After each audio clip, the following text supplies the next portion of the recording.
Gregory Russ is currently the head of Minneapolis Public Housing and in August will become the boss of NYCHA.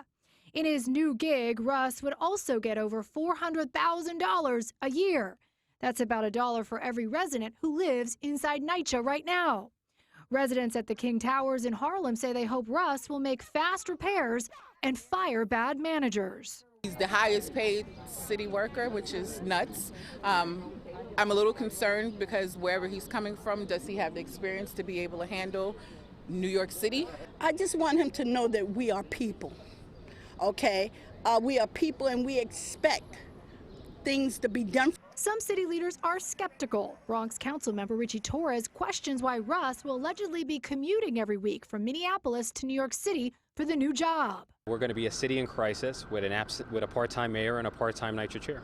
HUD Regional Director Lynn Patton tweeted this: with all due respect, NYCHA chairperson is a 24/7 job. Russ will oversee 175,000 apartments in NYCHA compared to 6,300 in Minneapolis. Also, the entire city of Minneapolis has a population of 425,000.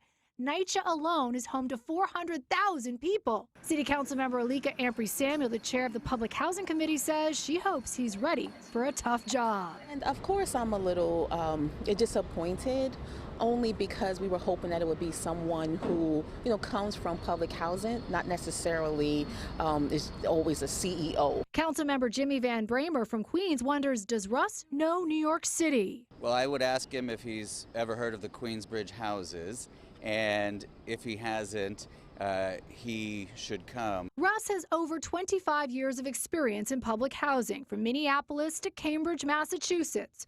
Russ is also a strong supporter of a program called RAD, Rental Assistance Demonstration, which turns over management and repairs of public housing to private developers. I heard that he did that in Minneapolis, Detroit, and Chicago, and now they're bringing him here, but we're not giving up.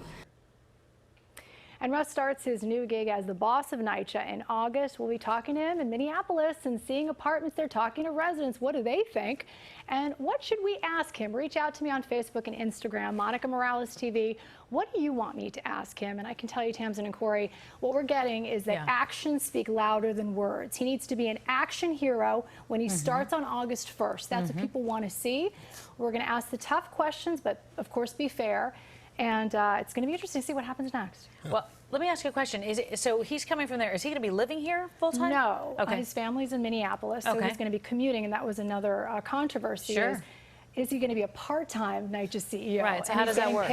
So again, he's going to be commuting, and are we paying for that is going to be a big question. It was very, very interesting because it was asked in the piece, does he know New York City? And then the idea that he won't be living in New York City. So if he doesn't know New York City, how's he going to really know New York City if he's not even living there? And that's what city leaders are really concerned about, and residents too. But you know what? Everyone's rooting for him because they want him to start actions right away. I mean, so many people have bad bathrooms. They want new roofs. So they just want him to succeed. And of course, we're going to ask him all those tough questions. I know you are. We're going to be live at 5. I have a feeling he's heard of you, Monica. I think so.